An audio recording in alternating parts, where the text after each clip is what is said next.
يعني هي بدأت معايا من تقريبا من شهر كده. يعني حوالي شهر. يعني كانت البداية من أول السنة، بس ما حصلش نصيب، وبدأت معايا من شهر تاني. والله هو كابتن اسماعيل كلمني، وكابتن حسن برضه كلمني، وقلت لهم ان شاء الله خير، وبس يعني ان شاء الله هو النادي متمسك عندي شويه، فان شاء الله يعني باذن الله يعني الناس هنا مش في طريقي، والناس هنا محترمه وكده،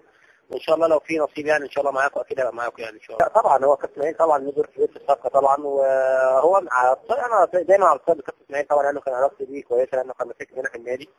بس هو كان بصراحه كان نفسه ياخد مع النادي هناك وكده في بدايه السنه، بس ما حصلش نصيب يعني وكده، وانا قلت خلاص يعني انا مركز مع النادي، ولا ليا نصيب انا في نادي الزمالك برضه في شهر واحد او بعد سنه ان شاء الله يبقى موجود برضه يعني. والله كابتن انور في البدايه يعني زي ما انا قلت لك ان الموضوع ان شاء الله يعني هو والله يعني كابتن انور بيحبني جدا على المستوى الشخصي، وعارف ان انا انسان كويس، وعارف ان انا راجل في الملعب. انا عارف ان انا يعني هو يعني البدايه الموضوع كان صعب شويه بالنسبه للنادي هنا بصراحه، يعني انت عارف النادي حته الماده دي تفرقش معاه كتير يعني، بس يعني الناس ما كانت يعني الفكره ما كانتش عايزه تسيبني بصراحه، يعني كانوا عايزين يجددوا معايا وكده، فانا والله كلمت الناس بكل احترام وكده، والناس استجابت ليا، وقلت لهم ان انا يعني اتمنى اروح الزمالك وكده، وعايز اعمل حاجه لنفسي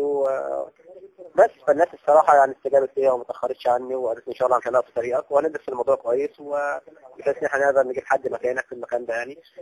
كده. بس فهو الناس كلها بصراحه الناس محترمه هنا، ووقفت معاها وقفه كويسه بصراحه يعني. والله برضه يعني هي في الاول ما اعرفش، مش هقدر اقول لك ايه بالظبط والله، بس هو الموضوع في الاول برضه كان رخم شويه، يعني هو يعني كان في مفاوضات والناس بتخلص وبتاع، وعندنا اتنسقوا شويه برضه، ما كابتن عمرو قال انا محتاجك معايا بس فانا خلاص قلت له كابتن الموضوع مش هيشغلني تماما، والناس خدتني تماما يعني، وخلاص يعني مش عارف اقول ايه بصراحه للنادي. انا بصراحه انا كابتن فريق بقالي 6 سنين في النادي، وبصراحه بعتبره البيت الاول بتاعي يعني. كل واحد له طموحات، وانا بصراحه نفسي اعمل حاجه لنور السيد والنادي الزمالك اول حاجه طبعا،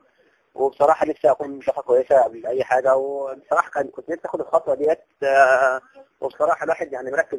بجد في الخطوه دي عشان خاطر منتخب مصر برضه، ومنها برضه لو خرجت بره يعني الواحد مركز في الحته دي تماما يعني. الناس هناك كانت شاريه بصراحه،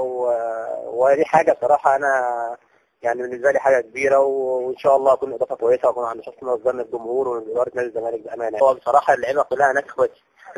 يعني انت ليك علاقه بحد فيهم يعني ليك طبعا شيكابالا وعبد الشافي وجعفر، الناس كلها حبايب يعني، انا بعيد عن هم انا اروح لهم يعني. حد علاقه بينا اخويا كلمنا قبل كده بصراحه، وعبد الشافي كلمني بصراحه، واتمنى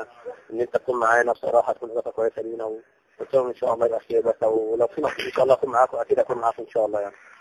اكون اضافه كويسه لنادي الزمالك وجمهور الزمالك، ان في لعيبه نور السيد ان شاء الله يكون اضافه جامده للفريق، وبشكر نادي الجونه الفتره اللي قضيتها معاه الصراحه، يعني كنت حاجه تنفع احسن من كده، بس يعني بجد دي نادي فرق عليا، وان شاء الله يعني اتمنى لهم كل خير في الفتره اللي جايه باذن الله.